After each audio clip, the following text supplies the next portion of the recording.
This American motorcycle company was born in 1901 and set about to become one of the largest motorcycle manufacturers in the world. What you see is a pristine example from 1903 and a wonderful reminder of an era gone by.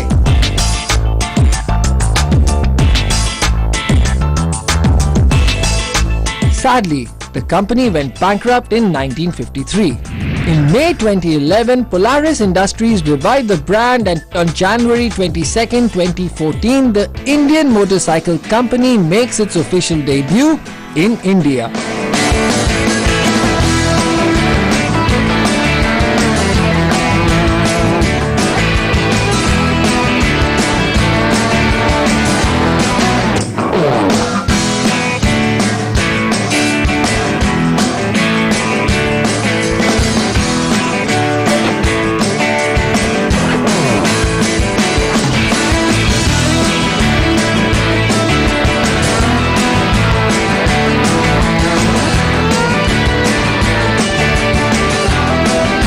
Now that we're done with the launch event of the Indian motorcycles, let's not delay any further and get you up close and personal with one of these fabulous cruisers, the Indian Chief Classic.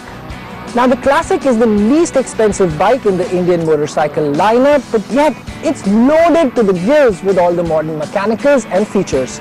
You could say it's like a new wine in an old bottle.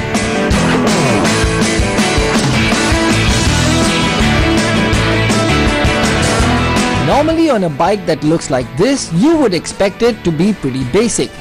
But the Classic, it has features like keyless ignition, cruise control, triple disc brakes with ABS as standard, and even an electronic throttle. Take a closer look at the chassis and you will find the absence of any welding marks because this is a lightweight 6-piece modular aluminium frame. To soak up the bumps, the bike features 46mm non-adjustable front forks with 4.7 inches of travel, while the rear setup features coil-over monotube shock absorbers with 3.7 inches of travel.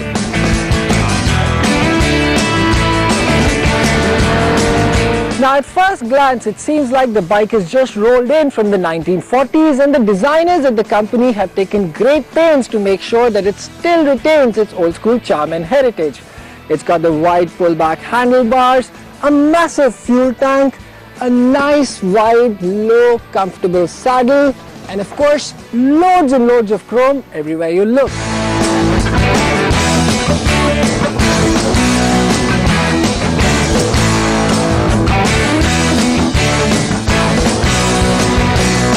Now the wheels themselves, well, we've got the wire spoke wheels with the white wall tires, and of course the signature style valance fenders with the traditional Indian Chief ornament which is placed on this front fender over here.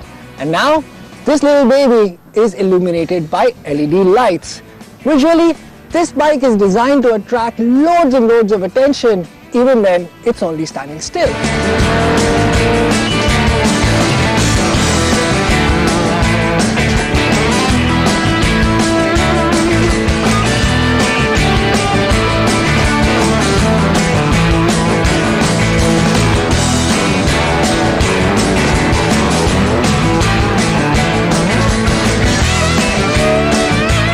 Make no mistake, this is a big bike.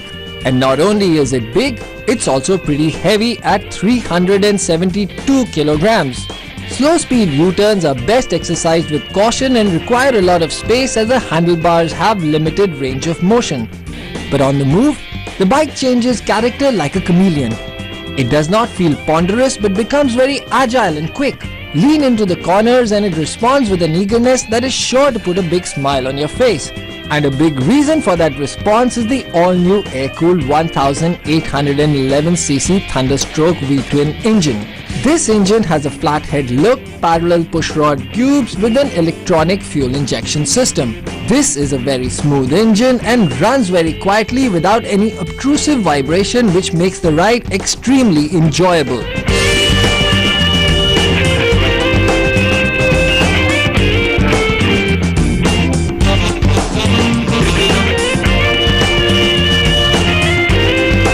The seating position is exactly what one would expect from a bike in the cruiser segment. You sit nice and low, the pullback handlebars are high and wide, and all the switchgear is placed within easy reach. The feet themselves, well, they've got nice rubberized floorboards to get comfortable on. Look down towards the center of the tank and you will see the instrument console, which is housed in a nice mirror-like shiny chrome finish. The speedo dial itself looks old school and contains all the diagnostic indicators like high beam, neutral indicator, odometer, tachometer and other vital information. But the thing is that it's not very easy to read, and simply because of where it's placed, it will make sure that you keep your eyes on the road ahead and enjoy the ride rather than look down to see actually how fast you're going.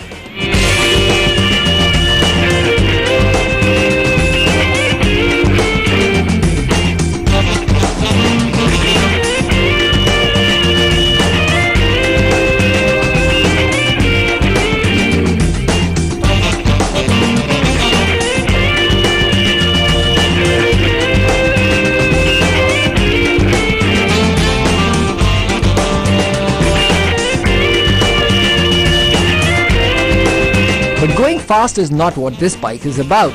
It's about effortless cruising. This is easy because the bike develops a healthy 139 meters of torque at 2600 RPM.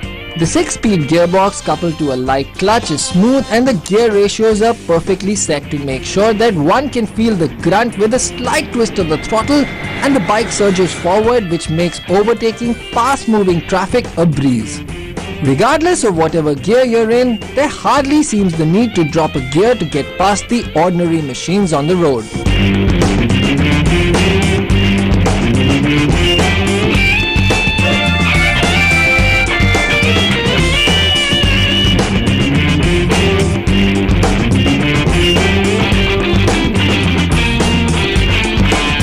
The Indian Chief is a motorcycle that most people will not be able to appreciate.